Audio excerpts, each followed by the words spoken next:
subscribe now and press the bell icon. Never miss an update.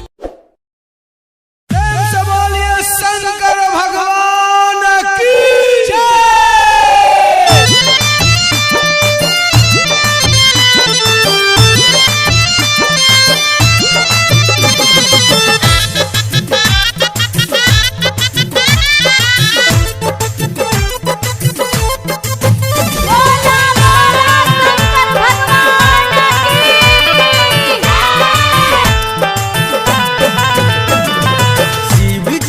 चलो दुआरी ये पिया खनी दर्शन करा दो।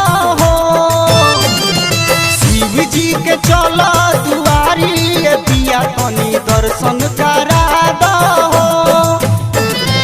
दर्शन करा दो पिया दर्शन करा दो। दर्शन करा दो पिया दर्शन करा दो। शिव जी के चलो दुआरी ये पिया खनी दर्शन करा दो। शिव जी के चलो दुआरी ये पिया खनी दर्शन करा दो।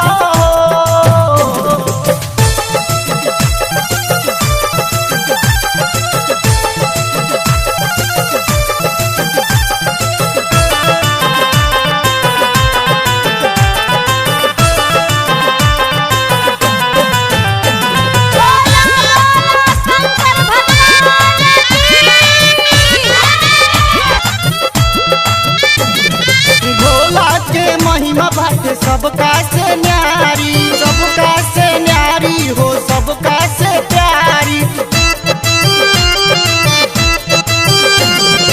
भोला के महिमा बाटे सबका से न्यारी, सबका से न्यारी हो सबका से प्यारी। काकोरी घोड़ा या गाड़ी बाबा के बाटे बसहा सवारी हो। शिव जी के चलो ये पिया खनी दर्शन करा दो।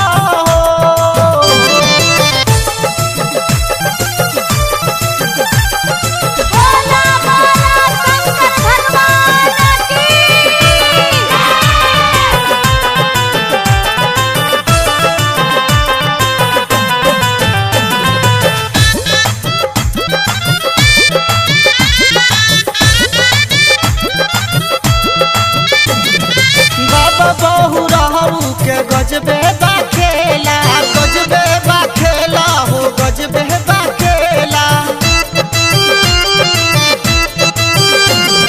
बाबा बहु रहू के गजबे बा खेला। सावन में लागेला भगतन के मेला। चिलम पर चिलम चलेला बाबा के जब बम बम बोलेला हो। शिव जी के चलम दुआरी धानी तो के दर्शन का